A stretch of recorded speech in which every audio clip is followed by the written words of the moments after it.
حسبي ربي جل الله ما في قلبي غير الله نور محمد صلى الله لا إله إلا الله. அது வரைக்கும் அது வெளியில போனா ஷைத்தானும் நம்மளுடைய ஜென்ம விரோதி. நான் சொல்றேன், எடுத்த எடுப்புலயே நாம எல்லாம் சஹாபாக்களை பார்த்து நபியவர்கள் அப்படி சொல்லிட்டாங்கன்னா நாம என்ன தொழுக போறோம்? ஆனா இதுக்காக வேண்டிய அலங்கோலமாவே தொழுதுகிட்டு இருக்குன்னு சொன்னா அல்லாஹ் தஆலாவுடைய தண்டனைக்கு தான் ஆளாகும். படிப்படியாக தன்னுடைய சிந்தனையை திருப்பணும். லா ஸலாத்த இல்லா பிஹுதூல் கல்ப். கல்பு தொழுகையில ஹாதிரா இருக்கும். குறைந்தபட்சம் ஒரு மனுஷனுக்கு நான் தொழுகிறேங்கிற உணர்வு இருக்கு. நான் தொழுகிறேங்கிற உணர்வு இருக்குன்னு மனுஷனுக்கு. ஆரம்ப காலத்துல உங்களுக்கு தெரியும், இஸ்லாத்துடைய ஆரம்ப காலத்துல மதுபானங்கள் ஹலாலா இருந்துச்சு. ஒரு குறிப்பிட்ட காலம் வரைக்கும் குறிப்பிட்ட காலம் ஹலாலா இருந்துச்சு.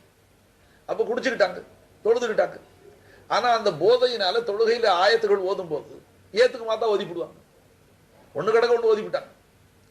அதனால ஹக்கு ஜல்லஷானஹு தஆலா எடுத்த எடுப்புல மதுபானங்களை ஹராமாக்கி, நீங்க போதையா இருக்கும்போது தொழுகைக்கு வராதீங்க. லா தக்ரபு ஸலாத்த அன்தும் சுகாரா. உங்களுக்கு போதை இருக்கும்போது தொழுகைக்கு முடுகாதீங்க. அப்ப போதை தெளிகிற வரைக்கும் தொழுகாதீங்கடா. அதுக்கு அளவு வேணும் இல்லையா? எந்த அளவுக்கு தெளிவு வரணும்? எப்போ நம்ம தொழுகைக்கு போறது? எவ்வளவு தெளியணும் அந்த போதை? ஹத்தா காயத்துக்கு ஹத்தா தாலமு மா தகூல். நீ தொழுகையில என்ன சொல்ற அதை நீ விளங்கணும். நீயே விளங்கணும். என்னதான் சொல்றேன்? நான் சுப்ஹானக அல்லாஹும்மன்னு சொல்றேன், அல்ஹம்துலில்லாஹி ரப்பில் ஆலமீன் சொல்றேன், பிஸ்மில்லாஹ்னு சொல்றேன் என்ற உணர்வு உனக்கு வர்ற வரைக்கும் தொழுகைக்கு முடுகாதீங்க. போதை இருக்கும். விளங்குச்சுங்களா? இது ஆரம்ப காலம். அப்ப நீங்க யோசிச்சு பாருங்க, மதுபானங்கள் ஹராமான வஸ்துக்களை குடிச்சு அதுல சிந்தனை நில தடுமாறி போய் மனுஷன் ஒண்ணு கடக்க ஒண்ணு சொல்லக்கூடிய நிலையில் இருக்கும்போது தொழுகைக்கு முடுகாதீங்கட்டான். இவ்வளவு இன்ப தொழுகையை என் தொழுகைக்கு பக்கத்துல வராதீங்கட்டான். இப்ப சஹாபாக்கள் தொழுகையில ஆஷிக்கா இருந்தாங்க. தொழுகையில அவங்களுடைய காதல் இருந்துச்சு, அல்லாஹ்வை திருப்திப்படுத்த சந்தோஷம் இருந்துச்சு.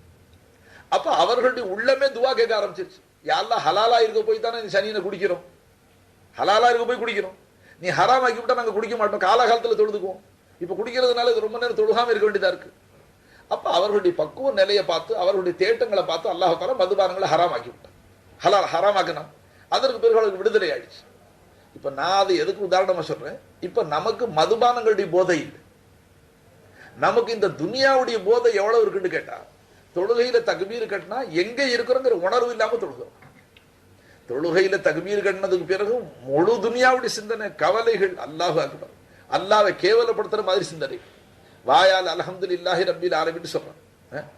கல்புல அங்கே வச்சிருக்க நிக்கிற கவலைகள், இந்த ஒரு சொல்லு சொன்னதோட தன்னுடைய கவலைகளை தூக்கி எரிஞ்சுவிடும். அதுக்காகத்தான் நம்மளுடைய நாவாலே சொல்ல வைக்கிறான் அல்லாஹ். தன்னுடைய திருமறையை நம்மளுடைய நாவால ஓத வைக்கிறது நோக்கம் என்ன? நாம சொல்லக்கூடியதை நாம விளங்குவோமே. ஆனால் நான் என்ன சொல்றேன் அதுக்கு மாத்தமா என் நிலை இருக்கு என்ற வெட்கம் வந்துடும். அல்லாஹ்வை ரப்பில் ஆலமீன்னு சொன்னேனே, சர்வ லோகங்களுக்கும் சர்வ ஆலங்களுக்கும் அல்லாஹ்வை ரப்புன்னு சொன்னேனே. அப்ப அந்த ரப்பு தானே எனக்கும் என் மனைவி மக்களுக்கு ரப்பு. அப்புறம் நான் என்னத்துக்கு திருடணும்? நான் என்னத்துக்கு கொள்ளை அடிக்கணும்? அல்லாஹ் தடுத்த காரியங்களை ஏன் சம்பாதிக்கணும்? அவன் ரப்பா இருக்கும்போது நேர்மையான முறையில் அல்லாஹ் கொடுப்பானே. நான் ஏன் இந்த கவலையை சுமந்துகிட்டு இருக்கிறேன்? அல்லாஹ் ரப்பா இருக்கு, எனக்கு என்னத்துக்கு இந்த கவலை? அன்பர்களே, அந்த ஓதுற ஆயத்து அவனுடைய உள்ளத்தை அமைதிப்படுத்தணும். குர்ஆன் ஓதுறது நோக்கமே என்ன? குர்ஆனுடைய ஆயத்துகளை விளங்க மனுஷனுடைய உள்ளத்துல அமைதி வரும். அவனுடைய ஈமான் இன்னும் கெட்டியா பண்ணும். வைதா துலியத்து அலைஹிம் ஆயாத்தும் ஜாதத்தும் ஈமானா. அல்லாஹ்வுடைய திருவசனங்களை ஓத அவன் ஈமான் அதிகரிக்கணும். இப்ப அதுக்கு பாரமா சடங்கா ஓதி முடிச்சா சூரிய ஃபாத்தியா, அதுக்கு பிறகு ஒரு சூறாவை சேர்த்து ஓதிப்படுறான். என்ன சொன்னு தெரியாது, சலாம் கொடுத்து வெளியில வந்தா வெறும் ஆள வர்றான். இதுக்கு பேரு தொழுகைக்குள்ளால ஓதுறது. நான் பேசிமா ஓதுறது சும்மா நின்றா நம்ம கவனிக்கணும். நாம ஓதுனா நாம குறைந்த பட்சம் ஆயத்துக்கு நமக்கு அர்த்தம் தெரியல, தப்சீர் செய்யல, நம்ம ஆலிம்கள் இல்லை, உலமாக்கள் இல்லை, நாம பாமர மக்கள், நமக்கு தெரியாது. தர்ஜுமத்துல் குர்ஆனுக்கு படிச்சுக்க. தர்ஜுமாலாம் இன்னைக்கு எல்லா பாஷையில இங்கிலீஷ்ல வந்திருக்கு, உருதுல வந்திருக்கு, தமிழ்ல வந்திருக்கு. குறைந்தபட்சம் சூரே ஃபாத்தியாவுக்கு அர்த்தம் படிச்சுங்க. நான் என் தொழுகையில என்ன சொல்றேன்? அல்ஹம்துலில்லாஹி ரப்பில் ஆலமீன் சொன்னேனே, அர் ரஹ்மான் ரஹீம் சொன்னேனே. சிந்தனையில அன்பர்களே, ஒரு மகான், அவங்களுடைய பேரு மறக்கிறேன், ஹதரத் சுஃபியான் சௌரி அல்லது யாரோ ஒரு பெரிய மகான், அல்லது ஹாஜா ஹதரத் அபுல் ஹசன் நூரி ரஹ்மத்துல்லாஹி அலைஹின்னு நினைக்கிறேன். அன்னைக்கு ஷேக் நாங்க ஹைதராபாத்ல சொன்னாங்க. அந்த மகான் அவர்கள் தக்பீர் கட்டி தொழுகும் பொழுது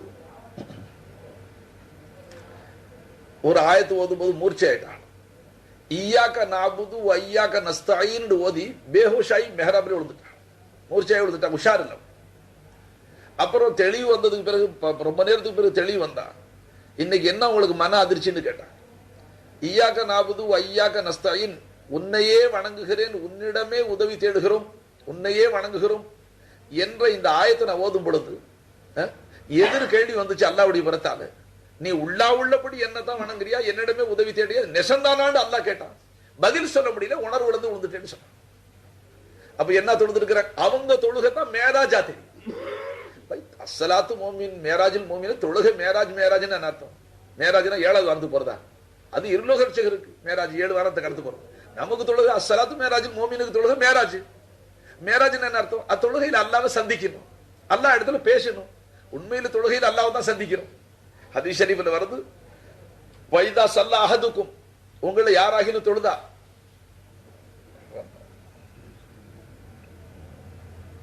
அதாவது நீங்க கிப்லா பக்கத்துல துப்பாதீங்கன்னு வருது. அந்த துப்பாதீங்கிற அரபி பதம் வர மாட்டேன். கிப்லா பக்கத்துல துப்பிடாதீங்க. ஏன்னு கேட்டா உங்களுக்கு கிப்லா, உங்க கிப்லா பக்கத்துல அல்லாஹ் இருக்கிறாங்க. நாம பள்ளிவாசல்ல போய் நின்றா பள்ளிவாசி செவரு அழகு பார்க்கிறோம், காலண்டர் யார் யாரு வந்திருக்குன்னு பார்க்கிறோம், அவகாத் சலாத் போட்டு சரியா இருக்கான்னு பார்க்கிறோம், தக்பீர் கட்டிட்டு எல்லாம் சரியா பார்க்கிறோம். முன்சஃபல்ல நின்றா 2வது சஃபர், முன்சஃபல்ல நின்றா பள்ளிவாசி, 2வது சஃபர்ல நின்றா முன்னால சஃபர் நிக்கிற இவன் டெட்ரக்ஸ் போட்டுருக்கான், அவன் டெட்ரான் காட்டன் போட்டுக்கிறான், இவன் பாலிஸ்ட் போட்டுக்கிறான், இந்த பையன் துவைக்காம வந்திருக்கிறான், அவன் என்னது இப்படி போட்டுருக்கான். ஆக ஒருத்தருடைய சட்டையும் வாட்சியும் கை இதை கவனம் சேர்த்து அல்லாஹு தாலா முன்னால இருக்கிறாங்கிற உணர்வோட நம்ம தொழுகைது. 2வது அல்லாஹ் கிட்ட பேசுறேங்கிற உணர்வே இல்லை நமக்கு தொழுகைது. ஆனா ஹக்கீகத்துல அல்லாஹ் தான் பேசிக்கிட்டு இருக்கு. ஹதீஸ் ஷரீஃப்லயே வருது, அடுமை அல்ஹம்துலில்லாஹி ரப்பில் ஆலமீன் சொன்னா அல்லாஹ் மலாயிகத்துமார்கிட்ட பெருமை பேசுறானா, சதக அப்தி, என் அடுமை உண்மை சொன்னான். அப்ப நீ பேசுறது அல்லாஹ் உண்மை சொன்னான்னு சொல்றான். என் அடுமை உண்மை சொன்னா நிச்சயமா நான் தான் ரப்பில் ஆலமீன். பிறகு அர் ரஹ்மான் ரஹீம் அடுமை சொன்னா, என் அடுமை உண்மை சொன்னா நிச்சயமா நான் ரஹ்மான், நான் தான் ரஹீம், நான் தான் ரஹ்மான், நான் தான் ரஹீம்னு சொல்றான். மாலிகி யௌமித்தீன் அடுமை ஷரீஃப்டா, யா அல்லாஹ் அந்த தீர்ப்பு நாளுக்கு நீ தான் அதிபதி சொன்னா, யா சதக அப்தி, என் அடுமை உண்மை சொன்னா நான் தான் அந்த நாளைக்கு அதிபதியா இருக்கிறேன், நான் தான் தீர்ப்பு செய்வேன். அன்பர்களே, அப்ப நாம சொல்ற வாசகத்துக்கு அல்லாஹு தாலா சதக்க சொல்லிக்கிட்டு இருக்கிறான், என் அடுமை உண்மை சொன்னாட்டு. நாம என்ன சொல்றோம்னு விளங்காம நாம சொல்லிக்கிட்டே தொழுது முடிச்சுட்டோம். அதனால தான் நமக்கு சஹாபாக்களுடைய தொழுகை, நல்லடியாருடைய தொழுகை மத்தியில வித்தியாசம். 2 ரகாத்து தொழுது விட்டா மன அமைதி வரணுங்க. தொழுகை இன்டர்வியூ. ஒரு மனிதனை கேவலம் தனக்கு தேவை இருக்கு, ஒரு காரியம் மந்திரியை கொண்டு ஆகணும் போய் பார்த்து சொல்லிவிட்டு வந்துட்டா சந்தோஷமா இருக்கிறான். ஒரு கலெக்டர் கொண்டு ஒரு காரியம் ஆகணும் நேரடியாக ஒரு பங்களாவில் போய் சந்திச்சுட்டு வந்தா ரொம்ப நிம்மதியா இருக்கிறான். ஒரு பெரிய மனுஷனை சந்திச்சு நான் காரியம் சொல்லிவிட்டா மன நிம்மதியோடு இருக்கிறான். என்ற சர்வலோக சக்கரவர்த்தியாகி அல்லாவுக்கு முன்னால போய் தன்னுடைய காரியாதிகளை சொல்லிவிட்டு அல்லா இடத்துல மணிக்கணக்கில் பேசிவிட்டு திரும்பி வெளியில வரும்போது வெறும் ஆளா வர்றான், முகத்தை தொங்க போட்டுக்கிட்டு வர்றான் பள்ளியாசன். என்னான்னு கேட்டா என்ன செய்ய, தொழுதுட்டு வரேங்க, தொழுதுட்டு வரங்கிறான். என்னமோ ஒரு தேவையில்லாத காரியத்தை செஞ்சாமல் ஒரு பாவத்தை செஞ்ச மாதிரி தொழுதுட்டு வரும்போது கை சேதத்தோட வர. என்ன கை சேதம்? தொழுவுறே அழுவுறே எல்லாம் தான் செய்யறேன், நாளைக்கு காசு நாஸ்டாவுக்கு காசு இல்லை, என்ன தொழுது என்ன செய்யறதுங்க? அப்ப நீங்க யோசிச்சு பாருங்க, எல்லா இடத்துல போய் பை மந்திரி கிட்ட போன இன்டர்வியூ பேசினேன், அவன் எடுத்த மந்திரி 1000 ரூபாய் காசு கொடுக்கலன்னா முகத்தை தொங்க போட்டு வரியா? 2வது பள்ளிவாசலுக்கு போய் அல்லாவுக்கு தொழுத மனுஷன் அல்லா பண்ணியா எப்படி போடுவான்? சொல்லுக்கு கிலாஃப் அது. ஒரு மனுஷன் வீட்டுக்கு விருந்தாளியா போனா சோராச்சும் கொடுக்குறான், இல்லைன்னா சாயா வாங்கி கொடுக்குறான், ஒண்ணுமே வெத்தலை பாகாச்சும் போட்டு போங்கிறான், அது மேல ஒரு முடக்கு பச்சை தண்ணியாக்கி குடிச்சிட்டு போங்க, என் வீட்டுக்கு வந்து சும்மா எப்படிங்க போறதுங்கிறான். அல்லா வீட்டுக்கு போறவன அல்லா சும்மா எப்படி விடுவான்? ஆனா நம்மளுடைய நியத்துகள் சுத்தம். நாம பள்ளிவாசலுக்கு போறதே ஒரு டெஸ்ட். அல்லாஹ் ஆலிம் சால்லாம் சொல்றாங்க, தொழுதா அல்லா பரக்க செய்வான், தொழுதாச்சும் பார்ப்போம். திக்ர் செஞ்சா அல்லா பரக்க செய்வான், திக்ராச்சும் செஞ்சு பார்ப்போம். தஹஜ்ஜுத் தொழுதா ரொம்ப பரக்க செய்வான் அல்ல, அதனால 4 நாளைக்கு தஹஜ்ஜுத் தொழுது பார்ப்போம். ஆக இவன் அல்லாஹ் பார்க்கறான், டெஸ்ட் பண்ணி பார்க்கறான். அல்லாஹ் உடனே டெஸ்ட் பண்ணி பார்க்கறான். என்ன எவ்வளவு பொறுமையா இருக்கிற நீ, காதலன் தானா இருக்கிறியா ஓடுறியா? அதனால அல்லாஹ் கொஞ்ச நாளைக்கு பார்க்கத்தான் செய்யறான். அன்பர்களே, சஹாபாக்களுக்கு வயிற்றுல கல்ல கட்டுற அளவுக்கு சோதிச்சா அல்லாஹ் தானா, மாத்துக்கு துணி இல்லாத அளவுக்கு சோதிச்சா, வறுமையில போட்டு சோதிச்சா அல்லாஹ். நம்மளெல்லாம் அப்படி சோதிக்க இல்லைங்க. ஏன்னா ஈமானுக்கு தகுந்த அப்புறம் தான் சோதனை இருக்கு. நம்ம போன்ற பாவிகள் எல்லாம் சோதிக்கிறது இல்லை. இவ்வளவு உல்லாசமா வச்சிருக்கனால இதுக்கு மேலேயும் தொழுது விட்டு குறை, அது இல்லை இது இல்லை. இதனால அன்பர்களே, நம்மளுடைய தொழுகையை திருத்த முடியாத நிலை வந்துருச்சு. ஆசிரியர் கலாம் ஹசரத் அவர்கள் சொன்னதன் பக்கம் உங்களுடைய கவனம் திருப்பணும். அதனால நீங்க 2 தான் வேணும் உங்க சிந்தனையில வருது. அப்போ தொழுகையை பத்தியே இன்னைக்கு பிரச்சாரம்னா இதுக்கு நம்ம மதராசிலே பெரியமேட்ல தப்லீக் ஜமாத் இஸ்திமா நடக்குது, அங்கே போயிருக்கலாமே, அதுக்கு இங்கே என்னத்துக்கு வரணும்? இங்கே நம்ம தரீகத் இஸ்திமான்னு சொன்னாங்க. தரீகத் இஸ்திமாவில் வந்தா இங்கே தொழுகையை பத்தியே பேசியாவது. தப்லீக் இஸ்திமா தேவலாம் போலுன்னு நினைப்பீங்க. அப்ப நீங்க தரீகத்துல தொழுகை இல்லைன்னு நினைச்சிட்டு வந்திருப்பீங்க. அப்போ உங்களுடைய ஈமான்ல தரீகத்துல சேர்ந்துட்டா தொழுகை இல்லைன்னு நினைச்சிருப்பீங்க. அப்படி இருந்தா தான் அந்த சைத்தானுடைய சிந்தனை வரும். தரீகத்துல இருக்கிற தொழுகைன்னா ஷரியத்துல தொழுதுன்னு அந்த தொழுகையை இன்னும் கொஞ்சம் நல்ல துப்பரவா நல்ல நிலைப்பெற செய்வது, வலுவாக்குறது, கெட்டியாக்குறது. தரீகத்துல ஷரியத்துல அல்லாஹ் மறந்து தொழுதுருப்பேன். தரீகத்துல வந்து அல்லாஹ்வுடைய திக்ரை தொழுகணும். தரீகத்துல தக்வா என்ன சொல்லுங்க? அல்லாஹ்வுடைய குவத்தை கவனிப்பது. தவஜ்ஜு பஹக், தவஜ்ஜு பிகைரி ஹக் சே பச்சன், தவஜ்ஜு பஹக் ரஹனா. ஆச்சுங்களா? இத வாய்ப்பாடு. சரி, அதுல என்ன செய்யணுங்க? சிருஷ்டிகளுடைய சம்பந்தத்தை தரிபடுத்தியவனாக ஹக் தாலாவுடைய குவத்தை பாதுகாக்க. அப்ப என்ன அர்த்தம்? ஹர் ஃபேல்மே, ஒவ்வொரு செயலிலும் அப்படின்னு சொல்லிவிட்டா தொழுகை ஒரு செயலா இல்லைங்களா? செயல். அப்ப தொழுகையில தக்பீர் தஹரீமா கை தூக்குறோம். அல்லாஹ் உன் குவத்தை கொண்டு தான் இந்த கை தூக்குறது. அல்லாஹ் உன் குவத்தை கொண்டு தான் பள்ளிவாசலுக்கு வர்றல்ல. உன்னுடைய குவத்தை கொண்டு தான் நான் ஒது செய்யறல்ல. உன் குவத்தை கொண்டு தான் மிஸ்வாக்கு செய்யறல்ல. உன் குவத்தை கொண்டு தான் வாய் கொப்பளிக்கிறல்ல. உன் குவத்தை கொண்டு தான் நான் கையை கழுவுறல்ல. அன்பர்களே, நீங்க தொழுகைக்கு செய்யற ஒதுவுல மட்டும் அல்லாஹ்வுடைய குவத்தை ஷுஹூது செஞ்சுட்டா அந்த தொழுகை தரீகத்துடைய ஒதுவா போச்சு. குவத்தை எதிராக செஞ்சுக்கிட்டே ஒது செஞ்சுட்டா தரீகத்துடைய ஒது ஆயிடுச்சு. ஷரியத்துடைய ஒது என்ன? 4 ஃபர்தை நிறைவேற்றணும். 4 ஃபர்துகளை நிறைவேற்றணும். தரீகத்துடைய ஒது என்ன? அப்ப முகத்தை கழுவாம கையை கழுவாம குவத்தை எதிராக செஞ்சுட்டே தக்பீர் கட்டிக்கதா இல்ல பை? தரீகத்துடைய ஒதுன்னு சொன்னோன்னு ஒரு ஃபித்ரா வரும்.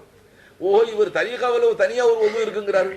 அது முகத்தையும் கழுவ வேண்டியதில்லை, காலையும் கழுவ வேண்டியதில்லை, மசகு செய்ய வேண்டியதில்லை, முகத்தையும் கொப்ப கழுவ வேண்டியதில்லை.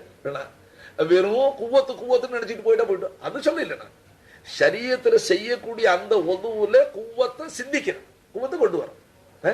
யாரெல்லாம் இந்த மிஸ்வாக்கு செய்யறது ஓக்குவத்து, காலை கழுவுறது ஓக்குவத்து, மசகு செஞ்சது ஓக்குவத்து, கையை கழுவுறது ஓக்குவத்து, வாய் கொப்பளிச்சது ஓக்குவத்து, மூக்கு கழுவுறது ஓக்குவத்து, உன்னுடைய குவத்து. அதுக்கு பிறகு யாரெல்லாம் நான் பள்ளிக்கு வர்றது ஓக்குவத்து, அடி எடுத்து வைக்கிறதெல்லாம் ஓக்குவத்தா இருக்கா? அப்போ உன்னுடைய குவத்தை கொடுத்து என்னை இபாதத் செய்ய வச்சிருக்கிறல்ல. உன்னுடைய குவத்தை கொடுத்து உன்னை வணங்குறதுக்கு வசதி செஞ்சு இதே உணர்வோட வருவானியா தரீகத்துடைய தொழுகையாச்சு. விளங்குச்சுங்களா? இதுக்கு தவஜ்ஜு பஹக்னு சொல்றோம். அப்ப ஷரியத்துல தொழுகிற தொழுகையை விட்டு தரீகத்துல ஒரு தனி தொழுகைன்னு அர்த்தம். ஏன்னா அப்படி மூடர்கள் சில பேர் இது தொழுகை என்ன வெளியில காட்டிக்கிறது, எல்லாம் உள்ளுக்குள்ளார நினைச்சுக்கிட்டே இருக்கணும் அல்லாவே. அது தரீகாவுடைய பேரால் அப்படி ஆயிடுச்சு. அதனால தான் ஷரியத்துக்காரங்க தரீகாவை குழி தோண்டி புதைக்கணுங்கிறாங்க.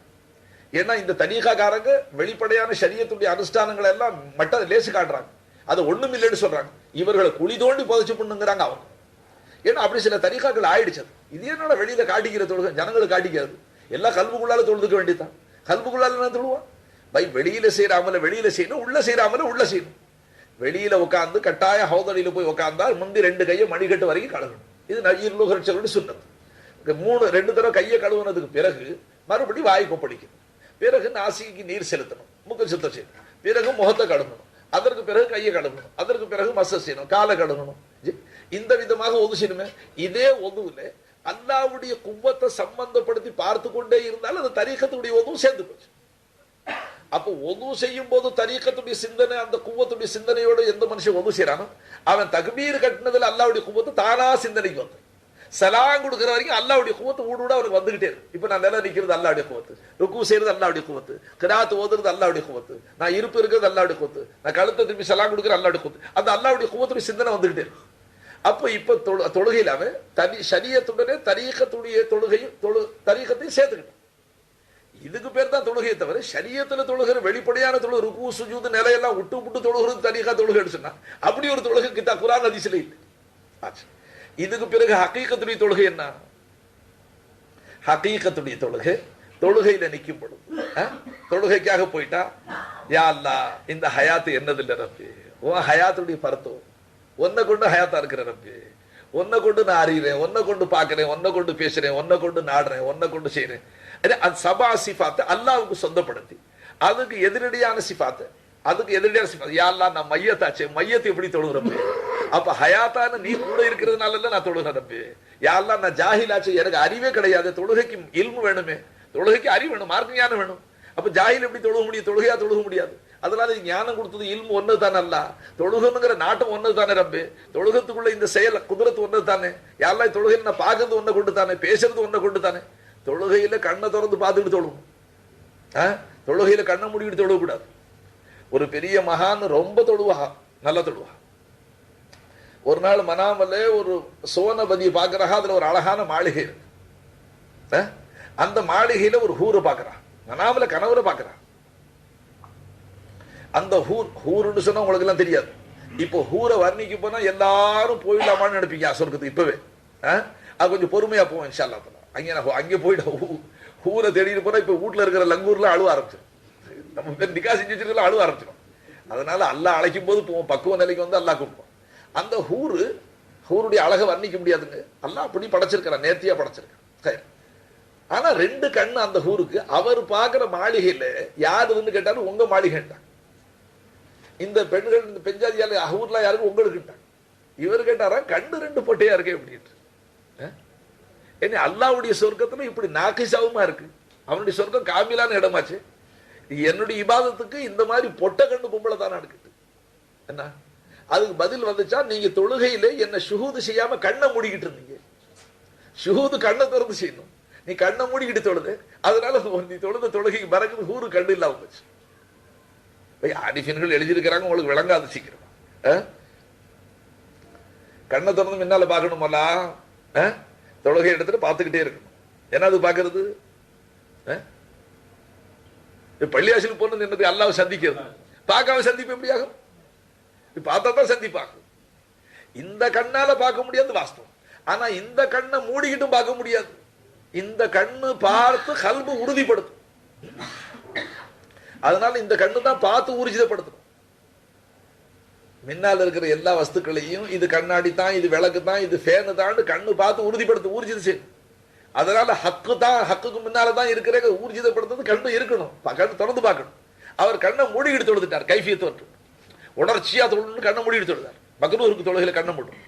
அதனால இந்த மகான் கனவுல பார்த்தா அவருக்கு கிடைச்சிருக்கிற ஹூரு கண்ணு இல்லாம இருக்கு. ஆசிரியர்களாம் பேச்சு இடையில வந்துச்சு. அதனால தொழுகையில கண்ணை திறந்து நல்லா மௌலாகும் முன்னால நில்லுங்க. மௌலாகும் முன்னால் நிக்கிறேங்கிற உணர்வோட நில்லுங்க. ஏசான்னு சொன்ன என்னமல்ல மஜிஸ் சாப். ஏசான் என்ன பட்பன்னு சொன்ன ரீல் ஓடிக்கிட்டே இருக்கு. ஷாபாஷ். என்ன அப்படின்னா ஹக்க நாம தரிசிக்கணும், அல்லது ஹக்கு தாலா நம்மளை பார்க்கிறாங்கிற உணர்வுல இருக்கு. இந்த 2ல ஏதாவது ஒரு நிலை இருக்குன்னு தொழுகையில எஹ்சானுடைய தர்ஜா அடையும். என்ன ஜிப்ரீல் அலைஹிஸ்ஸலாம் வந்து மல் இஹ்சானு யா ரசூலுல்லாஹ் அப்படி கேட்டாங்க. அல் இஹ்சான் அன் தஅபுதல்லாஹ் கஅன்னக தரா. உங்களுடைய இஹ்சான் என்ன? அல்லாஹ்வை நீங்க பார்ப்பது போல வணங்குறது. இதுக்கு சில பேர் வியாக்கியானம் பார்ப்பது போலன்னு சொன்னா அவங்க வியாக்கியானம் சொல்றது, ஒரு ராஜா இருக்கிறான், அவன் சிம்மாசனத்தில் உட்கார்ந்து இருக்கிறான், உன்னை வேலை செய்ய சொல்லிட்டு அவன் பார்த்துக்கிட்டே இருக்கிறான், ஆனா அவன் பார்க்கறாங்கிறது உனக்கு தெரியல. அப்படி வியாக்கியானம் இல்லை. ஸல்லல்லாஹு அலைஹி வஸல்லம் சொன்னது அந்த அபுதல்லாஹ் அன்னக தரா, நீங்க அல்லாஹ்வை பார்ப்பது போல வணங்கு. அந்த நிலை உங்களுக்கு சாத்தியம் இல்லை. வயில்லம் தகும் தராஹு, நீங்க அவனை அப்படி பார்க்கவில்லை ஆனால் ஃபைன்னஹு யராக, திட்டவட்டமா அவன் உங்களை பார்த்துக்கிட்டு தான் இருக்கு.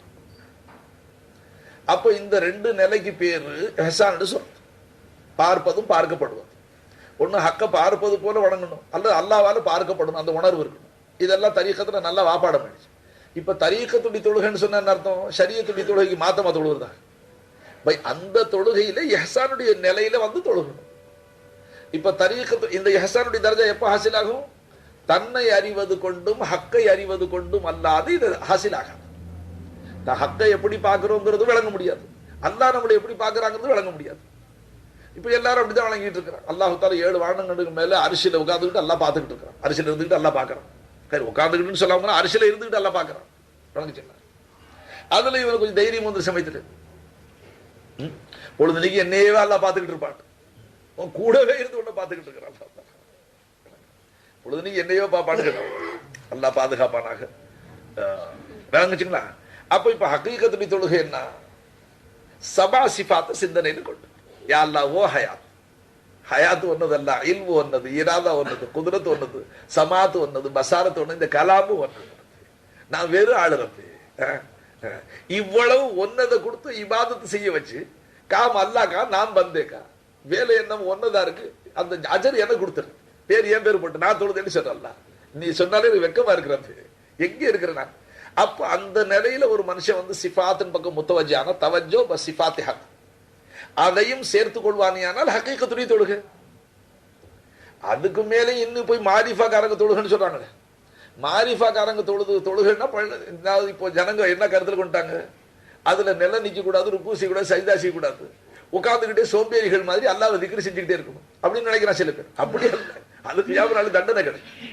ஷரியத்துல இருக்கிற அந்த தொழுகையத்தான் தரீகத்துல குவத்தை இஸ்திஹ்தார் செய்யணும். ஹக்கீகத்துடைய தொழுகைன்னு சொன்னா அதுக்கு அர்த்தம் என்ன, சிஃபாத்தையும் சேர்த்துக்கணும்.